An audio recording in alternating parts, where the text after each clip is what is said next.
ሳያቋርጡ መጸለይ የሚለው የጸሎት ደረጃ ያለው እዚህ ውስጥ ነው። እዚህ ደረጃ ላይ ስትደርስ ሐይቅ ዳር ባለ አሸዋ ላይ ተኝተ ፀሐይን እንደምትሞቅ ሁሉ የእግዚአብሔር ክብር ሙሉ በሙሉ ያገኘሃል። ትሞቀዋለህ።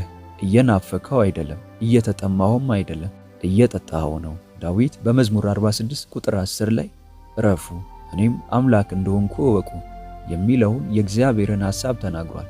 መናገር እስከማትችል ትሞላለህ። ልናገርም ብትል ቃላቶች አይበቁህም። ሙሉ በሙሉ በሱ መገኘቱ ሰጥመሃል። ትኩረትህ እሱ ምን ሊሰጥህ ወይም ሊያደርግልህ እንደሚችል ሳይሆን እሱን ራሱን ማወቅ ብቻ ይሆናል። ሕይወቶ በሰማያዊ ረሃብ እንዲሁም በእግዚአብሔር መገኘት እንዲሞላ ይፈልጋሉ? እንግዲያውስ ይህንን ቪዲዮ እስከ መጨረሻው ይከታተሉ። ያ አስደናቂ ጊዜ ካለፈ ከአጭር ጊዜ በኋላ እንደገና የኩልማንን አገልግሎት ለመካፈል በጉባኤዋ ተገኘው። በዚህ አገልግሎቷ ለመንፈስ ቅዱስ ቅባት በሕይወቷ ስለከፈለችው ዋጋና ስለ መንፈስ ቅዱስ ኃይል ሚስጥር እየተናገረች ነበር። ከዚህ በተጨማሪ ራስን ስለመካድ፣ መስቀሉን ስለመሸከም እና ዋጋ ስለመክፈል በዝርዝር እያስተማረች ነበር። ብዙ ጊዜ ከምትናገራቸው ነገሮች አንዱ እዚህ ያላችሁ ማናችሁም አገልጋዮች ዋጋውን እስከ ከፈላችሁ ድረስ እኔ ላይ ያለው ቅባት እናንተም ላይ ሊሰራ ይችላል የሚል ነው። በዚያ ቀን በነበረው አገልግሎቷ ከመንፈስ ቅዱስ መገኘት ልምምድ በላይ ከፍ ያለ ሌላ ተጨማሪ ነገር እንዳለ ተገነዘብኩ። ለአገልግሎት የሚያበቃና ዋጋ በመክፈል የሚገኝ የመንፈስ ቅዱስ ቅባት እንዳለ ተረዳው። የሚከፈለውን ዋጋ መረዳት። ዋጋው ምንድን ነው? ይህንን ለመረዳት ዓመታት የወሰደብኝ ሲሆን የተረዳሁትንም እውነት ላካፍል እፈልጋለሁ። በመዝሙረ ዳዊት 63 ቁጥር 1 ላይ ዳዊት አምላኬ አምላኬ ወደ አንተ ገሰግሳለሁ፣ ነፍሴ አንተን ተጠማች፣ ሥጋዬ አንተን እንዴት ናፈቀች፣ እንጨትና ውሃ በሌለበት በምድረ በዳ ይላል። ዳዊት የእግዚአብሔርን ኃይል በጥቂቱ ያየ ቢሆንም ለተጨማሪ ክብር ነፍሱ ተጠምታ ነበር። ጥያቄው ግን እንዴት ያገኘዋል የሚል ይሆናል። መንፈስ ቅዱስ ዓይኔን ከፍቶትና ማስተዋል ሰጥቶኝ ወይዘሪት ኩልማን የምታስተምራቸውን ዋጋ መክፈልና ለራስ ፍላጎቶች መሞት የሚሉትን ሚስጥሮች መረዳት ጀመርኩ። ዳዊት ሥጋው እግዚአብሔርን እንደሚናፍቅ ነፍሱ ደግሞ እንደተጠማች ይናገራል። ነቢዩ ኢሳይያስ ደግሞ በትንቢተ ኢሳይያስ ምዕራፍ 26 ቁጥር 9 ላይ መንፈሴ በውስጤ ወደ አንተ ትገሰግሳለች ይላል። ስለዚህ እግዚአብሔርን የሚፈልግ ሥጋ፣ እግዚአብሔርን የምትጠማ ነፍስ እና እግዚአብሔርን በጽኑ የሚፈልግ መንፈስ አለን። በብሉይ ኪዳን የነበረውን ቤተ መቅደስ አሰራር እንደምንረዳው አደባባይ ተብሎ የተገለጸው ውጫዊ ክፍል ሥጋን፣ ቅድስት የተባለው ነፍስን እና ቅድስተ ቅዱሳን የተባለው ደግሞ መንፈስን የሚወክሉ ናቸው። አንድን ሰው ናፍቆት ወደ አደባባይ ወይም ውጨኛው የመቅደሱ ክፍል፣ መጠማት ወደ ቅድስት እና በጽኑ መፈለግ ወይም መገስገስ ደግሞ ወደ ቅድስተ ቅዱሳን ያደርሰዋል። ስለዚህ ለእግዚአብሔር ያለን ናፍቆት ወደ ጸሎት የሚያስገባን ሲሆን በዚህም ጸሎት እግዚአብሔር ሥጋችንን ይሰቅለዋል፣ ለሥጋችንም ያለንን ተገዢነት ያጠፋዋል። የጸሎት ሰዓት የትግልና ራስን የማየት ስፍራ ነው። በዚህ በጸሎት ሰዓት ልናስብ የምንችለው በራሳችን ብቁ አለመሆናችንን፣ ድካሞቻችንንና እርዳታ ፈላጊነታችንን ነው። ጸሎትን ስናስብ ድግግሞሹ ይበዛል። እግዚአብሔር 1,000,000 ኪሎ ሜትር ርቆ ያለ ይመስለናል። ትርጉም ያለው ነገር እየሰራን ሁሉ ላይመስለን ይችላል። መተኛት ያምረናል፣ ትንሽ እረፍት መውሰድ ያምረናል፣ ወዘተ። በአጠቃላይ ሥጋችን ምቾት ላይ ይሰማው ይችላል። ብዙ ጊዜ የማናስተውለው ጉዳይ ለጸሎት ለረጅምና ለተደጋጋሚ በጉልበታችን መንበርከክ ባበዛን ቁጥር የሥጋ ነገሮች እየቀነሱ መምጣታቸውን ነው። ሥጋ መሞት የሚጀምረው በጸሎት ነው። እግዚአብሔር ሥጋን ሰቅሎና መሻቶቹን ገድሎ ሲያበቃ የሰማይ መከፈት ይከተላል። ይህ ጥርመሳ ሲመጣልህ በደንብ ይሰማሃል። ጸሎትህ ሲለቀቅ ብቻ ሳይሆን በእግዚአብሔር ፊት እየተሰማ እንደሆነና ትርጉም ያለው ጸሎት እየጸለይክ እንደሆነ ጭምር ትገነዘባለህ። የእግዚአብሔር መገኘት የሚመጣው በዚህ ወቅት ነው። ሕይወትህም ላይ የሚታይ ነገር መከሰት ይጀምራል። ጸሎትህ በእንባ የታጀበ ሁሉ ሊሆን ይችላል።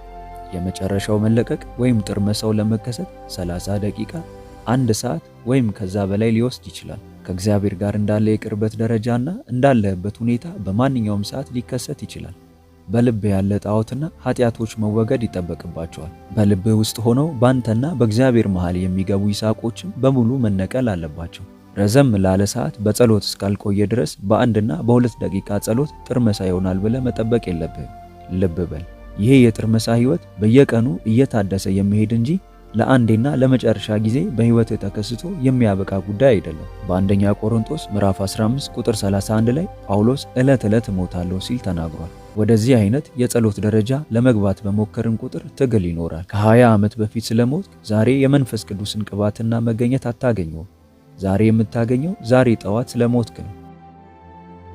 እግዚአብሔር በአዲስ እንጂ ባረጀ መሰጠት አይሰራም። ጥርመሳው መምጣቱን የምታውቀው የኩነኔ ስሜት ሲጠፋና የንጹህነት ስሜት ሲሰማ ነው። የኩነኔና የጥፋተኝነት ስሜት መጥፋት ወደ ቀጣዩ ደረጃ መግባትን የሚያመለክት ነው። የናፈቅከውን አገኘኸው ማለት ነው። በመቀጠል በዚህ ሂደት ውስጥ እሱን መጠማት ዳግም ትጀምራለህ። የእውነት ነፍስህ እግዚአብሔርን ትጠማዋለች። ዳዊት በመዝሙር 42 ቁጥር 1 ላይ ዋላ ወደ ውሃ ምንጭ እንደሚናፍቅ አቤቱ እንዲሁ ነፍሴ ወደ አንተ ትናፍቃለች። ነፍሴ ወደ ሕያው አምላክ ተጠማች፣ መቼ ይደርሳለሁ? የአምላክንስ ፊት መቼ ያለው ይላል። በእኛም ሕይወት የሚሆነው ይሄው ነው። ነፍሳችን ወደ እግዚአብሔር መቅረብንና መገኘቱን ትጠማለች። ዳዊት ነገሩን የሳለበት መንገድ አስደናቂ ነው። ዋላ በሁለት ምክንያቶች ውሃን ይፈልገዋል። አንደኛ በተፈጥሮ ውሃ ስለሚጠማው ሲሆን፣ ሁለተኛው ደግሞ ከሌሎች አጥቂ የዱር አራዊቶች የሚድንበት ስለሆነ ነው። አውሬዎቹ ሲያባረሩት ሮጦ ወደ ውሃ ውስጥ ይገባል። ይህንንም የሚያደርገው ውሃው ጠረኑን ስለሚያጠፋለት ነው። ጠረኑ ከጠፋ ደግሞ አሳዳጆቹ የሚከተሉት የጠረኑን አቅጣጫ እያነፈነፉ ስለሆነ ሊያገኙት አይችሉም። በዚህም ከአውሬዎች ተጠብቆ ሰላሙን ያገኛል። በእኛም ሕይወት የሚሆነው ይሄ ነው። ነፍሳችንን የሚያረካትን የእግዚአብሔርን መገኘት እንጠማለን፣ ስናገኘውም እንረካለን። በተጨማሪ በመገኘቱ ውስጥ ስንሆን ጠላት እንዳያገኘን ሆነን እንሰወራለን። ዳዊት እንደገና በመዝሙር 32 ቁጥር 7 ላይ አንተ መሸሸጊያዬ ነህ ይላል። ስለዚህ ያ ነፍስ ስትጠማ የነበረችውን ውሃ ስታገኝ ምስጋና ከውስጥ መፍለቅ ይጀምራል። ምስጋና ንጹሕና ከልብ የመነጨ በሚሆንበት ጊዜ በቅድስት ውስጥ መግባትህን ታውቃለህ። ድግግሞሽ ከበዛበትና ከደረቀ አመሰግናለሁ አመሰግናለሁ ከሚል ጸሎት ወደ ፍጹም ልባዊ የምስጋና ከፍታ ትወጣለህ። ሁለመናህ ምስጋና ይሆናል። ከአንድ ሰዓት በፊት ምንም የማመስገኛ ምክንያት ያልሆነው ጉዳይ ሁሉ የምስጋናና የአምልኮ ምክንያት ይሆንልህ ይጀምራል። አሁን ቅድስተ ቅዱሳን ዳዊት በመዝሙር 63 ቁጥር 2 ላይ የእግዚአብሔርን ኃይልና ክብር ለማየት እንደሚፈልግ መናገሩን ታስታውሳለህ። ይህ በሶስተኛ ደረጃ የምንከፍለው ዋጋ ነው። መፈለግ ወይም መገስገስና ለራስ መሞት ወይም ራስን መካድ ከቅባቱ መገለጥ በፊት መከሰት የሚገባቸው ነገሮች ሲሆኑ መገኛቸውም የመንፈስ ምሳሌ በሆነው በቅድስተ ቅዱሳን ውስጥ ነው። ይህ ምንም ማለትም ማድረግም የማትችልበት ደረጃ ነው። አትጸልይም፣ አትዘምርም፣ አትቀበልም። ዳዊት መዝሙር 42 ቁጥር 7 ላይ በፏፏቴ ድምፅ ቀላይ ቀላይን ትጠራታለች፣ ማዕበልህና ሞገድህ በላዬ አለፈ ብሎ የተናገረው ይህንን ደረጃ ለማመልከት ነው። በውጨኛው አደባባይ አንደበቴ ለእግዚአብሔር እያወራ ነበር፣ በቅድስት ነፍሴ እያወራች ነበር። በቅድስተ ቅዱሳን መንፈሴ ያወራል፣ ቀላይ ቀላዩን ይጠራል። ሳያቋርጡ መጸለይ የሚለው የጸሎት ደረጃ ያለው እዚህ ውስጥ ነው። እዚህ ደረጃ ላይ ስትደርስ ሐይቅ ዳር ባለ አሸዋ ላይ ተኝተ ፀሐይን እንደምትሞቅ ሁሉ የእግዚአብሔር ክብር ሙሉ በሙሉ ያገኘሃል። ትሞቀዋለህ። እየናፈከው አይደለም፣ እየተጠማኸውም አይደለም፣ እየጠጣኸው ነው። ዳዊት በመዝሙር 46 ቁጥር 10 ላይ እረፉ እኔም አምላክ እንደሆንኩ እወቁ የሚለውን የእግዚአብሔርን ሐሳብ ተናግሯል። መናገር እስከማትችል ትሞላለህ። ልናገርም ብትል ቃላቶች አይበቁም። ሙሉ በሙሉ በሱ መገኘቱ ሰጥመሃል። ትኩረትህ እሱ ምን ሊሰጥህ ወይም ሊያደርግልህ እንደሚችል ሳይሆን እሱን ራሱን ማወቅ ብቻ ይሆናል። በሚቀጥለው ምዕራፎች ውስጥ እንደምናየው እንደዚህ አይነቱ የመንፈስ ልምምድ የሚሰጣቸው ለእግዚአብሔርና ለቅባቱ ታማኝ ለሆኑት ብቻ ነው። እግዚአብሔርን በፍጹም ልባቸው የማይወዱትና እሱን ከሁሉ ነገራቸው በላይ አድርገው የማያዩ ሰዎች ለዚህ ልምምድ ታማኝ ተደርገው አይቆጠሩም።